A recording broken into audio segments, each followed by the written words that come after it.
What's up, party people? I go by the name of Raj Elevate. Welcome to the Elevated Audio Podcast with my co-host. Chris Audio, how you doing? Today we have our first ever guest, which I'm highly excited about. He's a good man. I know him personally. I actually live with him. He is 1/4 of the international touring group Solillaquists of Sound. He works and tours with the iconic Miss Lauryn Hill. If you don't know who Miss Lauryn Hill is, you should not be watching this. He is an advocate, activist, and a teacher for mental health awareness, a master electronic musician, producer, and the father of an amazing 4-year-old little girl. He goes by the name of DiViNCi. What's up, DiViNCi? How you doing, man? Yeah. What's up? Yeah. Was that? Did I hit mostly everything? Did I leave anything out? No, you got. I mean, like, yeah. Go ahead, man. Just drop all your credentials, man. Just drop your bona fides. I don't know, dude. Like, I guess I don't know if you mentioned it, but I run a creative wellness platform called Studio Sensei. I teach a creative wellness framework and intuitive literacy training program called the Sustainable Practice Method. And that is all informed by my history as a martial artist as well as a creator. And yeah, I'm releasing a lot of music this year, blah, blah, blah, blah, all this other stuff. Right. So that's actually a pretty good segue into the first question. So what really drove the conception of Studio Sensei, and why are you so passionate about teaching and teaching about mental health in particular? I guess there's a few things that came together in my life that made me want to officialize the work I was already doing into some sort of named thing, which became Studio Sensei. The short overview of it, though, is I've always been a guy that people ask advice from, that people go to for help in mediating things with other people, in their relationships, in their own process. People asking me about how to do things technically, musically, and I just always found myself teaching. And at one point I was teaching martial arts and teaching music and teaching music technology and how to use certain gear. And I was doing that. There was one time actually when I was teaching Miss Hill how to use certain gear. I was doing like a 2-week tutoring session, and like when I take breaks from teaching her, I teach her kids martial arts. And Wow, you teach your kids too? yeah, Bob Marley's grandchildren. Wow, man. But yeah, I guess it's going on 9, almost 10 years that I've been working with her. But at one point, I was doing that, and I remember she was calling me sensei just because of the circumstances. And my buddy actually started a blog that he wanted to work with me on called studiosensei.com. And at first I was like, I don't like the name. Oh, so that wasn't your name. I thought you actually came up with that name. Well, I didn't come up with it. He sent me a list of names, and he was like, what do you think of these? I'm going to buy a domain. Which one do you think? And I was leaning towards some other ones. He was like, I'm kind of leaning towards Studio Sensei. And I was just like, oh, what? When you go there, it's going to have like Asian writing and gong is going to play or something like. Some wind chimes. Yeah. I mean, because I'm Asian and a martial artist, I was thinking it was going to be like tacky. But after a while, I was like, that name's really good. And then I came up with the logo, And at a point, like we just weren't doing anything with the site. So I was like, hey, can I roll with this? Can I run with this? I want to use this as my kind of like my mentorship coaching program / creative wellness platform. And he was like, yeah, go for it. And that's pretty much how it came about. And these days I do a lot of workshops, especially now online workshops, but I do them in person when we're not in a global pandemic. And I also do one-on-one sessions with people and create resources like courses, tutorials, and like sound packs and things like that. Yeah, Lots of things. Lots of things coming down the pipeline. Yeah, I went to your I attended one of yours. The first, well, I attended two. The first one was the intuitive literacy one, which was just like so informative and helped me so much, man. Yeah, that's intuitive literacy is something that I don't know if the first one to use that term, but I'm definitely. You're the first one I heard ever use that term. I mean, it's a big world. Someone's probably put those two words together before, but oh yeah, I'm sure they have. For me, what it means is it's the ability to basically read your intuition, read what your intuitive voice is telling you, and interpret it accurately into action. It's the way by which we trust ourselves by using the skill of intuitive literacy, and that's kind of what I'm interested in. The two workshops that you attended were from my How to Practice series of workshops, and my How to Practice series of workshops are specifically tailored to teach tangible ways to practice seemingly intangible skills. So I have one called How to Practice Worrying Less, How to Practice Trusting Yourself, How to Practice Intuitive Literacy, How to Practice, the latest one I did was How to Practice Making Sense of It All. Like, these are things that, you know, aren't necessarily recognized as quickly as technical skills, but they actually are. Maybe not technical, but there are steps to learn how to do these things, how to worry less, how to trust yourself, how to have empathy for your enemies, have empathy, you know, in general. These are skills, and part of the sustainable practice method that I teach is that God is a skill, meaning everything is a skill. Right. Everything is a skill. I remember you saying that. Yeah, and it's an important thing to look at, because what I like to do is I like to approach things very pragmatically. I don't believe in optimism or pessimism or realism or any kind of ism that's just a monolithic way of thinking. I don't think like. I thought you said you were a realist. I don't really. Real, bro? No. Yeah, I said I'm real. I didn't say I'm a realist. Think of just. I said I'm about that real shit, is what I said. You misheard me. Oh yeah. My daughter might have been around. Maybe I said real-ish. Maybe. Issues. Yeah. No, I just don't necessarily. I think that any one point of view that just looks at things from like a single angle isn't necessarily a productive thing. It's not a whole way. And do you say that because everything's so subjective? Everybody basically has their own reality? Sort of. But more so than not, it's like everything is there. Alexandra from Solillaquists has one of my favorite quotes ever said by a human, and that is, everything is both. So like people think, yeah, that's a good one. When I heard that. Yeah, and if you want to take that further, it's everything is both. Which do you choose, or something like that? Right. And I kind of adapt that into everything is at least both, right? So if you're just coming at things from a positive place and trying to ignore, you know, everything's positive and negative, you know, like everything is both, at least. And I just think it's useful to look at all of what's there and choose.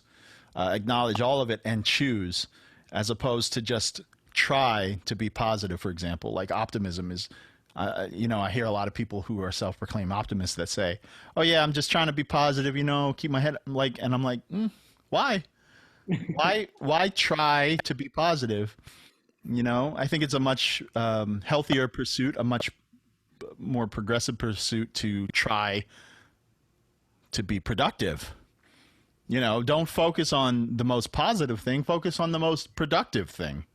That doesn't necessarily mean the most positive thing.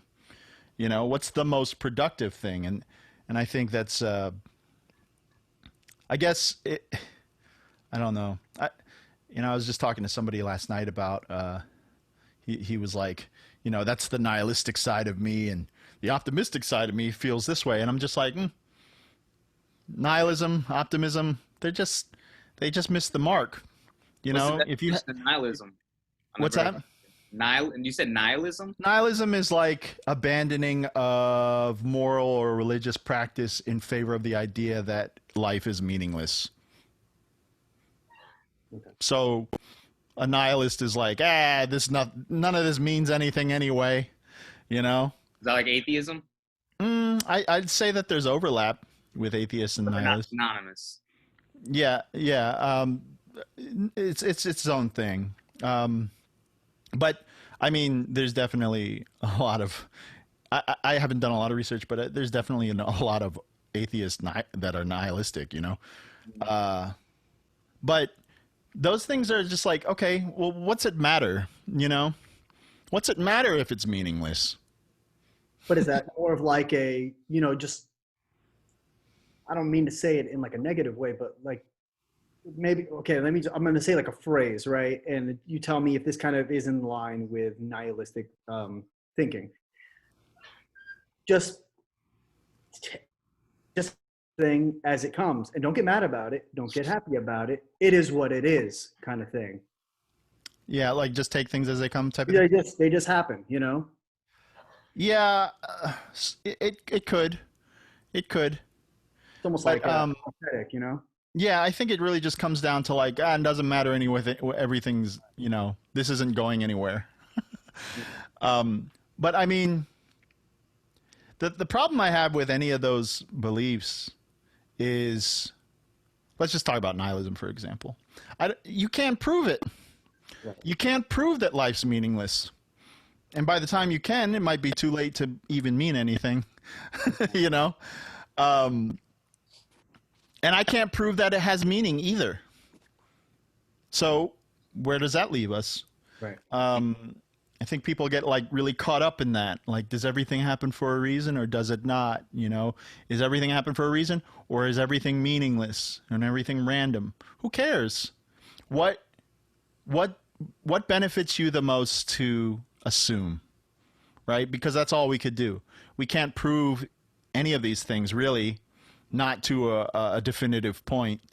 So what do you do then? You behave a certain way that's in your best interest. I like to call it your best chess move. Because like in chess, there's a bunch of moves you could make, but there's one that's the best, you know? Right. And the best chess move we're left here is, okay, I can't prove that it's worth looking at.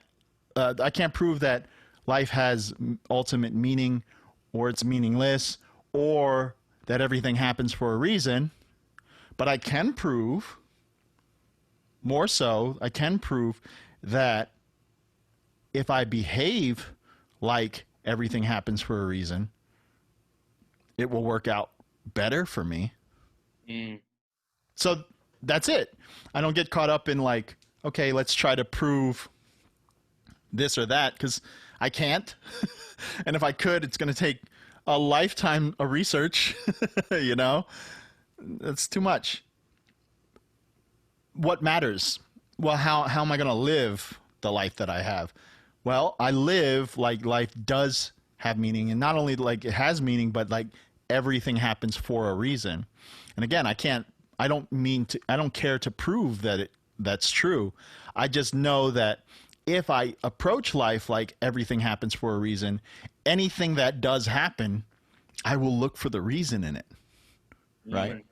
And that's useful, right? Because bad stuff's going to happen to me, good stuff's going to happen to me, and for me to not get caught up in those results, it's in my best interest to see, okay, what from this experience is helping me get to the next one. Right. And I think that's just the best way to go about it. Mm-hmm. So it ultimately goes down to what benefits you the most. Yeah, I'm big on that. Even when I teach Azumi, my daughter, you know, I'm always teaching her. You know, she's 4, but I've always been teaching her like how to get what she wants. I tell her like I'm teaching you how to get what you want, Mm-hmm. right? Through these legitimate superpowers, from the practical superpowers, which is communication, patience, right? If you think about these things and how they scale out as into an adult, if you had the best patience in the world, if you had the best communication skills in the world, or even just really good ones, effectively you could do a ton of things that you wouldn't be able to if you didn't. Mm-hmm. Right? So as far as I'm concerned, yeah, like those are superpowers. Those are like the most practical superpowers that we could have, because when you're able to use words correctly or in a useful way, it's almost like casting spells. Like you actually have magic at your disposal. Yeah, I hear you when you talk to her. You tell her, articulate and ask for what you want, verbalize it. And I definitely look up to that. Somebody that's not a father yet. I see that as a tool that I can use eventually.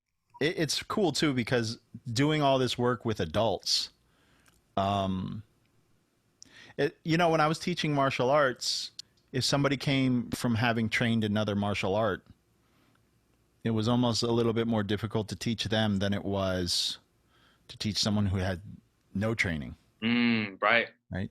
Old habits die hard. Right, because you're teaching them a style that they're not privy to, and they have learned other reflexes in place of the ones that you're teaching them. Now, the other person that hasn't learned anything, hasn't learned any reflexes, they're a blank slate in some of those areas. So you get to use their natural reflexes, their non-martial arts reflexes, which is where I like to teach from anyway, to adjust those. And you don't have to spend time helping them unlearn other things to learn something else. And teaching adults I guess coaching, counseling, mentoring adults really puts into view my point I'm getting to, I'll just fast track there, is that it's the same thing.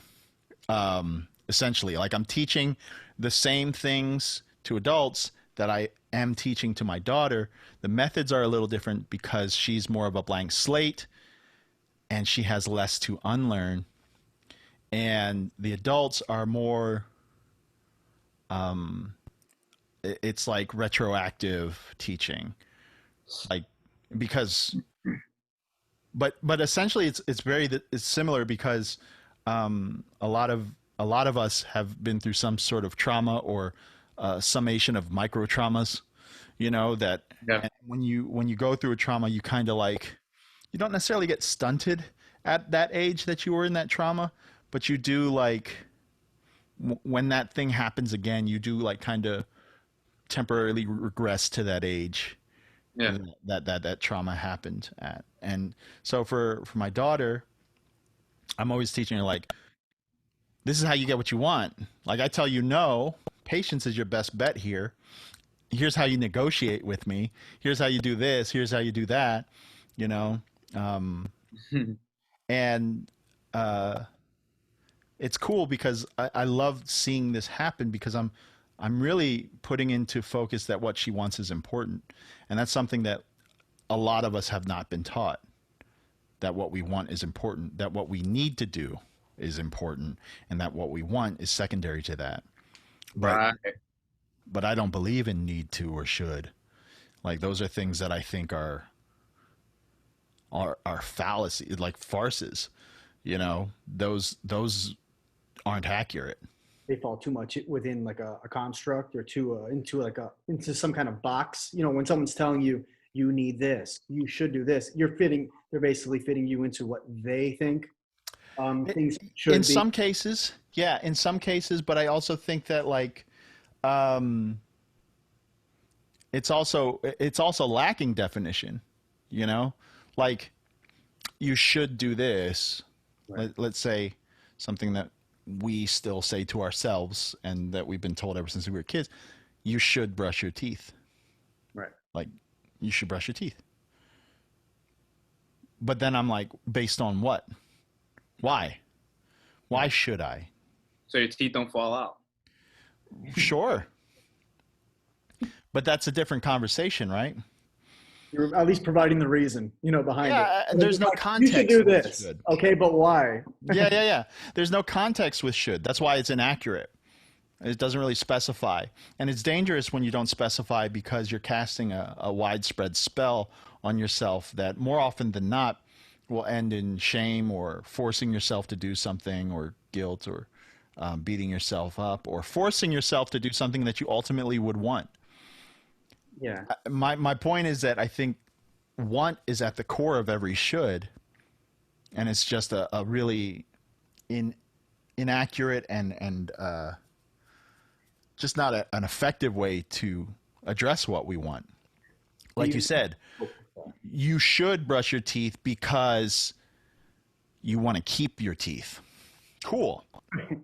You know what I mean? But why not just say, based upon what I want, it would be in my best interest to brush my teeth. But that's kind of what we're lumping should up into shorthand. That's the shorthand that the sloppy, erroneous shorthand that we're using in place of based upon what I want, it would be in my best interest to do this. Because if you didn't want to keep your teeth, then don't brush your teeth. Yeah. You might not want to. It's not a very true statement, right? You should brush your teeth. Who says? Based on what? What context? Yeah. Why should I if I don't like my teeth? I want them to fall out. Right. I mean, you never know. Which could never happen. I mean, look at this smile. Yeah, you got a great smile. You got great teeth. Thank you. But yeah, I mean, like, the thing that's dangerous about that is like it's like we're outsourcing our wants to this should energy, only to force ourselves to do something that we'd ultimately want to do. Yeah. You think Why that? would we do You think? Oh, I was just going to ask, kind of on that note. Do you think that if your want is not exactly in line with what you're being told, or you believe is in line with that should, do you think it's stigmatizing your want? Like, oh, that's wrong, because this is what you should do, but I want this, so this is wrong because this is what I should do. Yeah. I think a lot gets lost in that conversation with yourself. Like, go brush your teeth because you should, Right. Because even if it does line up with your want, even if it doesn't, it's still the same result. You're still not addressing your want directly. You're still going through this third party of should. Well, what if that person doesn't know what they want? Like Zumi, for instance. What if she doesn't know if she doesn't brush her teeth that they might fall out? What do you say to somebody that doesn't know what they want? Would you still tell them that they should brush their teeth? But I think just like, tell them that should, but give them the reason why, so that there is understanding. Like I try not to use the word should at all. Okay. I try never to use it. If I do use it, I re-say the sentence. I replace it with want, could, based upon what you want, it would be in your best interest to, or it would be in your best interest to. Like every time I say should, need to, have to, ought to, like those types of things, either to myself internally or to somebody else, I immediately repeat the sentence with the more accurate phrase. Well, what if that person doesn't know what they want? If they don't know what they want, the context calls for different scenarios. So with Zumi, it's more like, I'm not saying you should brush your teeth. I'm just saying brush your teeth. Here's why. I'm your father. Brush your teeth, and here's why. And I show her like my fillings, and I tell her about what happens, like you lose your teeth, that type of thing, and you just connect it, but you connect it with a want, You connect it with something that they'd ultimately want. Now, it's harder with kids because cognitively, patience isn't really, time is a different construct for kids. You know, like cognitively, they don't really understand like later. You know what I mean? Everything's so in the moment, and so they're not really privy to how their wants scale. You know how things scale out into the future, right? As they get older, they start to understand more, and then, you know, as they start to experience some of these things, and she, you know, she had like a filling done, and she knows how that felt and stuff, and I'll connect that to that. Like, you know, next time we go to the dentist, it'd be good to have, you know, this, that, the other thing.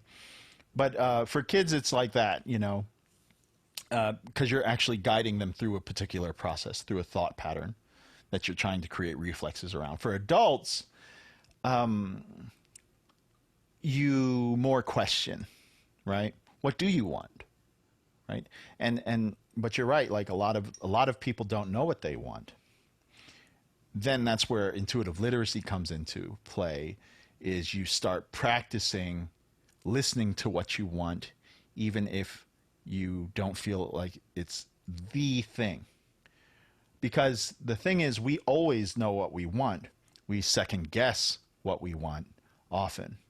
And we think that if we change our mind, oh, we didn't ultimately want that thing that we originally said we wanted. That's not necessarily true. You wanted that for that amount of time, and now you change your mind. That's fine too. Like, I think the overwhelm of choice often makes people feel like they don't know what they want, but it's more so that they're just indecisive. And they might, here's the thing, sometimes people want more than one thing, and when that's the case, a lot of times they've been taught that they can only have one thing, but that's not always true. There's ways you can have both, or multiple things simultaneously. You have your cake and eat it too. Absolutely. Now, when you say that, and not knowing what you want, or actually knowing what you want, in the context of like art, music, or anything creative, right? We can all want a certain goal, and there could be multiple routes to that same goal, right? And I think what you're saying is, or in the context of what you're saying there, where, you know, some people just change their mind or they think they don't want something anymore. You think that there is, to an extent, some artists or creators who maybe set the bar at a ridiculous level, not in the way that it's unrealistic or anything like that, but let's just say I produce music. Okay. I could sit here and say like, oh, hypothetically speaking, let's just say I think that Dr. Dre is the best producer ever. And if I'm setting my bar, is that hypothetical, or do you really think that? It's not my favorite producer or anything like that. Okay. I'm just saying a well-known person. Just curious. I personally like Ninth Wonder a lot. No, I love Ninth Wonder, Jay Dilla. I'm more of a backpacker. Sure. But yeah, Dr. Dre's excellent though, of course. Yeah. I'm just curious. Yeah, I know. I mean, you're making conversation. But I think that a lot of people, a lot of artists, they spend a decent amount, I don't want to say too much, but they spend a decent amount of time comparing themselves to where other people are in their own music scene, and they compare their own art to maybe people like that are on like the top of the mountain. And there might be a local guy who's just as good as that guy on the top of the mountain, but there's so many other things that have to fall in your favor to get to that point, right? And like I said, every path is different to similar goals. And do you think that artists and maybe people who maybe give up, you know, maybe a little short of what their goal once was, do you think that maybe that's a product of maybe comparing too much to other people instead of just saying, hey, look, I just want to be better at what I really care about, instead of just focusing a little bit more? Or do you think there needs to be a healthy balance of kind of being aware of what the mark is that's good enough, and just say, I know how much progress I've made? Yeah. let me know if this answers your question, because I feel like there's levels to that. It's a loaded question. Okay, cool. It's definitely a loaded question, so I apologize. Why you give the man a loaded question, huh? I know. That's what I do. Fine, I'll take it. So, first off, people obscure their own wants through the comparison to other people's Right. achievements. Absolutely. Definitely that happens. Like I said, everything's a skill, and we practice a lot of skills that aren't necessarily in our best interest. And we can only be so good at so many skills. So to be better at the skills that we want more of, we have to stop practicing some of their counter skills. So I did one of these how-to practice workshops, how to practice healthy comparison. There's healthy comparison, there's toxic comparison. Right. Healthy comparison is something you can use. It's a skill that you can use to compare yourself to others without feeling like you're beating yourself up or putting unrealistic goals on yourself, in a way that can motivate you and kind of help you get a good lay of the land of where you are. So there's a way to compare yourself to people without feeling inadequate about yourself? Yeah, absolutely. Wow. Yeah. It's not the dominant skill that's practiced. We more often than practice the toxic version of comparison. Right. But if you think about it, Envy, though, for a lot of people, like that toxic comparison. I didn't mean to cut you off. I'm sorry. no, go for it. That toxic comparison. Do you think that really comes from a place of like envy, or is it like a self-esteem thing where we see what someone else has and like, I'll never be that good? I think toxic comparison's a whole suite of modules, Sure. right? Like yeah, it's not one thing. Yeah. Toxic comparison is like a buffet of different micro skills or Right. smaller skills that make up that, and toxic comparison can involve envy, for sure. The skill of envy, and I think about like what I just said about like 4-year-olds and time. And we're often taught like this, especially with the availability of the technology that we have and everything. We're taught this instant gratification. We're taught to look at things as a final product and less as a process. And those skills aren't necessarily in our best interest when it comes to comparison, because you can look at somebody like Dr. Dre or something and just look at the fruits of their labor and ignore their labor altogether. Exactly. So then when you go to sit down, you're not thinking about labor, you're thinking about the fruit. Mm-hmm. And you can't manifest fruit out of nothing. Right. It takes time, it takes seeds, it takes sowing the seeds, and blah, blah, blah, blah. It takes doing all these things, right? So I think if we were just taught the skill of practice and observing things as skills, and understanding that a skill is just a folded up version of practice. And if you unfold a skill, it just scales out into a lot of practice. And that's something that I learned early on through martial arts, and it was such a valuable thing. My dad, first of all, martial arts to me is a practice of self-refinement. Right. It's not about beating people up. It's not about defending yourself so much. It's a practice of self-refinement. Now, there's a lot of different things, subsets of skills that you learn within that, but that's what it is to me. And I think that's like my main art is practicing the skill of self-refinement. And if you look at, like my dad taught me that martial arts was 3 things. He said it's something that I'll practice for the rest of my life, I'll never master, and hope to never use. Wow. So I'll practice for the rest of my life, I'll never master, and I'll hope to never use. Now, when you're taught very young that that's what you're shooting at, you learn kind of quick that it's not so much about the product. It's more about the process. It's not so much about the destination, more so the journey. Mhm. All those other colloquialisms and phrases and sayings. So like that's a really useful thing to learn. And it's just not something that's taught as much as this idea of instant gratification, or what my dad used to say, plug and play, right? It's not taught as much as that.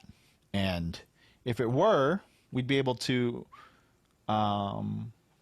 this isn't the only component to healthy comparison, but if we were to look at things like that, then we could reverse engineer what this person's doing and kind of like superimpose it on our own practice and extract the dynamics of it and extract the practice and the skills that we want to take away from their practice and then apply it to ours in a healthy way that still leaves room for us to be who we are. So, but again, that's not what a lot of people are taught. So more people are like, ooh, I like that. I want that. Give me that now. Why don't I have that? You know, like, and then we get to that place. And when we go to sit down and play in our own practice, making beats or whatever, or doing whatever we're doing, if it doesn't immediately sound like this other thing that we idolize or that we really enjoy, this other product, well, then there's all this self-questioning that happens, and that kills what you're going after. And it's really unfortunate because that's the sauce. Like, is that discovery that doesn't sound like what other people are doing, that really helps to define what you are doing. And absolutely, that leads to people not having a clear confidence in what they want, because they're often comparing it to something that to a part of a greater whole, and then you just can't do that. You can't have, it's a package deal. You got to do the work, you know. Does that answer your question? Yeah, no, that's Cool. Absolutely. Perfect. So it looks like we've reached the time. Oh, okay. I really appreciate you hopping on, DiViNCi. This has been a phenomenal first guest appearance, and I'm honored to have you on here as our first guest. Well, thank you for having me. I'm glad to be here, and your first guest. That's awesome. I didn't realize that at first. Yeah, and that went quick. Did you get through all your questions? You have any more? Make it a two-parter. You know what? We kind of had a couple questions, and we're like, okay, we'll just kind of feel our way out. And, you know, we want to keep these kind of bite-sized, you know, like 30 minutes or so, especially now, you know, since this is a new pod. So, absolutely. You know, we want to, you know, really, we want to keep, like I said, keep them bite-sized. So. Yeah, that makes sense. Yeah, we bring you back for another episode, you know? Mm-hmm. Got to keep it short. Yeah, heard that. Well, cool. Thanks for having me. Appreciate you guys. Yeah, brother. You can find my stuff at studiosensei.com. You can find me on Instagram at instagram.com/DiViNci, DiViNci, or just Instagram at DiViNci. No one goes to the URL, sorry. Just at DiViNci, DiViNci, at Studio Sensei as well. And yeah, hit me up. Perfect. Good stuff. And as always, you could follow us on Elevated Audio Podcast on Instagram. Check out the YouTube, you know, Raj Elevate, all over the internet. Website's going to be up soon. Chris, anything you want to wrap it up with? Pretty much everything can be channeled through, you know, anything on social media at Khris Audio. That's Chris with a K, KHRIS Audio. All right. Talk. All right, peoples. Peace.